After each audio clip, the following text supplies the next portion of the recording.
Sir பெரும்பாலும் நடிகைகள் வந்து உங்ககிட்ட கொட்டு வாங்குவாங்க சார். மனோஜ் பாரதி அடி வாங்கினாரா இந்த படத்துல? இந்த படத்துல யாரையுமே நான் அடிச்சதுனால அது ஒரு தவறான அபிப்பிராயம். அந்த காலத்துல ஏதோ ஒரு காலத்துல ராதியா அடிச்சேன், ரேவதி அடிச்சேன், அது பாண்டியவை எல்லாம் கொஞ்சம். ஏன்னா கிட்ட கொட்டு வாங்கினாலே அது ஒரு ராசின்னு சொல்லி அதெல்லாம் சும்மா இந்த இதா வச்சிருக்கோம், மந்திரமா வச்சிருக்கோம், அப்படிலாம் வாங்க உங்களுக்கு ஆள். சரி சார், இறுதியான ஒரே ஒரு கேள்வி சார் நான் கேட்குறது, ஹீரோ ஹீரோயினோட கெமிஸ்ட்ரியை பத்தி நீங்க என்ன நினைக்கிறீங்க சார்? இந்த படத்துல எப்படி கெமிஸ்ட்ரியாவது கலவையா இருக்கும். அவன் 2 பேரும் ஒன்னா உட்காந்து பேசி 2 பேரும் ஓடி போனா என்ன கெமிஸ்ட்ரி தான்? இது பேர் கெமிஸ்ட்ரியா? படம் பார்க்கும்போது அவ்வளவுதான். கெமிஸ்ட்ரின்னு சொல்லிதான் அவன் புதுசா வரும்போது கெமிஸ்ட்ரிங்கிறாங்க. இப்ப நம்மளுக்கு கொடுத்துருந்தாலும் அவன் எல்லாம் கெமிஸ்ட்ரிங்களா ஒரு விளைவிங்க. 2 பேரும் பார்த்தோன்னே நம்மளுக்கே தெரிஞ்ச அவசியம் இல்லை. 2 பேரும் உங்களோட உட்காந்து பேசினால் எனக்கு விருப்பம் இல்லை. அதுவே மனிதன். இருந்தாலும் பேசும்போது நல்லவனா இருப்பான், பிடிக்கவே இல்லையா, அது கெமிஸ்ட்ரி. அது மாதிரி படம் எப்போ சார் ரிலீஸ்? வெகு சூன் அப்படின்னு போடுவாங்க, வெகு விரைவில் போடுவாங்க. இதானே விரைவில் விரைவில், அதுக்கு காலம் வெகு விரைவில். நீங்க கமல் சாருக்கு நீங்க தான் நிறைய ஓக்கலா சப்போர்ட் பண்ணுங்க சார். ஸோ இப்போ படம் சக்சஸ் ஆனதுக்கு அப்புறமா நீங்க எப்படி ஃபீல் பண்றீங்க? இது சக்சஸ் ஆகணும் ஃபெயிலியர் ஆகுறதுக்காக அவன் தான் சப்போர்ட். ஒரு நல்ல கலைஞன் கமலஹாசன் தனிப்பட்ட மனிதன், அவனுடைய படைப்பு, அவன் இந்த இண்டஸ்ட்ரிக்காக வேண்டி போராடினாங்க. எனக்கும் அவருக்கும் 1000 கருத்து வேறுபாடு இருக்கலாம். அதை மீறி ஒரு அனுபவம் அவனுடைய 40-50 வருஷம் கான்ட்ரிபியூஷன் அவனுக்கு அதை யாரும் மறுத்தது முடியாது. கமலஹாசன் அப்பேற்பட்ட ஒரு கலைஞனை, சமூக பொறுப்புள்ளவனை, இந்த வரைக்கும் அவன் வந்து எந்த இடத்துலையும் போய் நான் இப்படி வந்துட்டேன்னா தன் அடையாளங்களை காட்டினதே கிடையாது. அடையாளங்களை வெட்டி இருக்கும், தன்னுடைய அடையாளங்கள் இருக்கக்கூடாதுன்னு தூக்கி இருக்கும். அப்பேற்பட்ட ஒரு கலைஞனுக்கு இடைஞ்சிருக்கும் போது எல்லாரும் ஒட்டுமொத்தமாக ஒன்று சேர்ந்து தான் அதை போராடி. யாருக்குமே துணிச்சல் கிடையாது. அது எந்த பெண்களாக இருக்கும், எந்த பின்னணியாக இருக்கும். அது ஒரு பத்திரிகையாளர் லேசாக இது ஒன்றுன்னு டப்பன்னு ஒன்று சேர்றீங்கல்ல. இப்போ ஏர்போர்ட்டில் ஒருத்தர் யாரும் பேசினாரா அப்படியா அடிச்சா தள்ளி விட்டா எல்லாம் ஒன்று சேர்றீங்க. அவர் மேலே ஏற்பட்ட விருப்பம் இல்லை, இவனை காப்பாற்ற வேண்டும், இவனுக்கு பிரதிநிதியாக இருக்கிற அந்த உணர்வு தமிழ் இண்டஸ்ட்ரி கொஞ்சம் கம்மியாக இருந்தது. பரவாயில்ல, ஏதோ கொஞ்சம் சேர்ந்து ஏதோ பண்ணிட்டாங்க. பெரிய விஷயம். மீடியாக்களும் சப்போர்ட் பண்ணிச்சு, அரசு கூட சப்போர்ட் பண்ணிச்சு.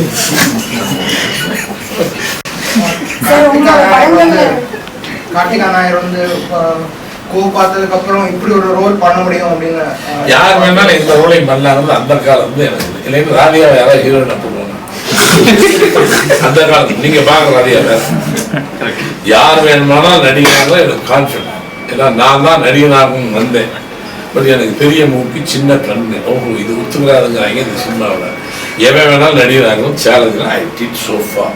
உங்களோட படங்கள்ல எப்பவுமே வந்து சிட்டில இருந்து ஒரு பாய் வந்ததுக்கு அப்புறம் கான்ட்ரோவர்சி நிறைய கிரியேட் ஆகும். சோ இந்த படத்துலயே அந்த மாதிரி ஏதாவது? இந்த படத்துல ஒரு சிட்டில இருந்து வரவே விடல. சிட்டி வந்தா ரொம்ப பொருட்டா இருந்து நிறுத்திட்டேன்.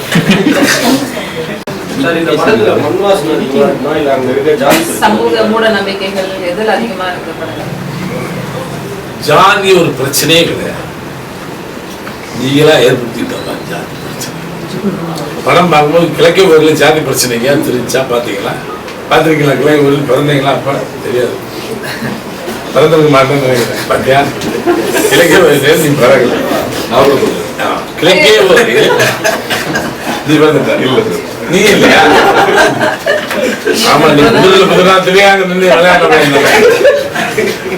கிழக்கே ஊரை இல்லை ஜாதி பிரச்சனை ஒன்று தெரியாது.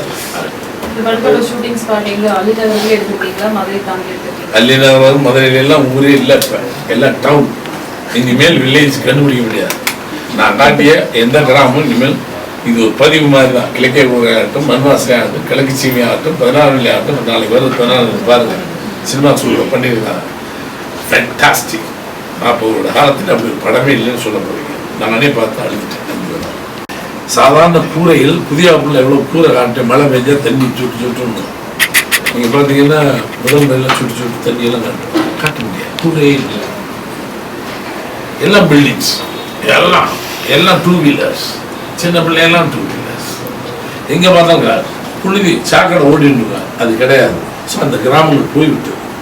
இருந்தாலும் இப்படி இருந்த கிராமங்கள் சொல்வதற்காக நான் தேடி தேடி கண்டுபிடிச்ச ஒரு இடம். யாருமே போக முடியாது ஊர், இனிமேலும் போக முடியாது. நான் என்ன பண்ண எக்ஸாம்ஷன் அந்த ஊருக்காரங்களாம் உட்காந்து அவங்க பாரதிதாசன் கேட்குறாங்க எப்படி சடங்கு சம்பிரதாயத்தை விட்டு இந்த ஊருக்குள்ள விடுறது அப்படின்னாங்க. அது பெரிய விஷயங்கள்லாம் உட்காந்து பஞ்சாயத்து பண்ணி அவர் தர்மமாக வந்துட்டு போட்டோம். அதுக்கப்புறம் யாரும் வரக்கூடாதுன்னாங்க. நான் மட்டும் போய் படம் எடுத்துட்டு வந்துட்டு இனிமேல் யாரையும் விட மாட்டேன் ஒரு கழிப்பு கழிச்சாங்க. நாங்கள் உள்ளே போய் எடுத்ததுனால ஆடு வெட்டி அவங்க எல்லாம் பண்ணி ஒரு கழிப்பு கழிச்சுட்டு நாங்கள் நடிச்சு முடிச்ச உடனே எங்களையும் வச்சுட்டு ஒரு கழிப்பு கழிச்சு. ஏன்னா உங்களை தவிர யாரும் வர முடியாது சார், பாரதிராசா சார் காவண்டி நாங்கள் எங்களுடைய சடங்குகளையெல்லாம் தொடர்ந்துருக்கோம் அப்படின்னா அது பெரிய கிஃப்ட். சார் பொம்மலாட்டம் ப்ரெஸ் மீட் அப்போ ஒரு பிரம்மாண்டமான படம் கொண்டு போகிறேன். அதோட எக்ஸாம்பிள் தான் இந்த பொம்மலாட்ட படம் அப்படின்னு சொல்லி ஒன்றும் இல்லை. பிரமாணமான படம் பண்ணும்போது ரொம்ப செலவழிச்சு எடுக்கணும்னா செலவழிச்சு எடுக்கணும்னா நான் யாருமே ஒரு பெரிய ஹீரோ போய் நிற்கல. நான் யார்கிட்டையுமே நின்னது கிடையாது. ஏன்னா நான் 20 கோடியில் படம் எடுக்கணும்னா நான் எடுக்க முடியாது. நான் 5 கோடியில் படம் எடுப்பேன். அதுதான் என்னுடைய லிமிட். அதை தாண்டி எடுக்கணும்னா யாரோ ஒருத்தர் தயவு வேணும். அந்த தயவுக்கு போய் நான் கைவிட்டு நிற்க முடியாது. ஒன்னே இதை கேள்விப்பட்டு அவனுக்கு பிரமாதம் சொல்லி வந்தால் செய்யலாம், இல்லைன்னா அவ்வளோ பெரிய பரீட்சை செய்வதற்கு பெரிய ஏன்னா நீங்களாம் ஓப்பனிங்லேயே கலெக்ஷன் பண்ணுறீங்க. இந்த மாதிரியா படம் ஓடி ஒரே நாள் முடிச்சு போட்டு போயிருக்கீங்க. சார் இப்போ திரைப்படங்கள் வெளிவரதுக்கு முன்னாலேயே சென்சார் ஆனதுக்கு அப்புறம் பிரச்சனைகள் வருது சார். விஸ்வரூபம்னு இல்லை, மற்ற படங்களுக்கும் வருது.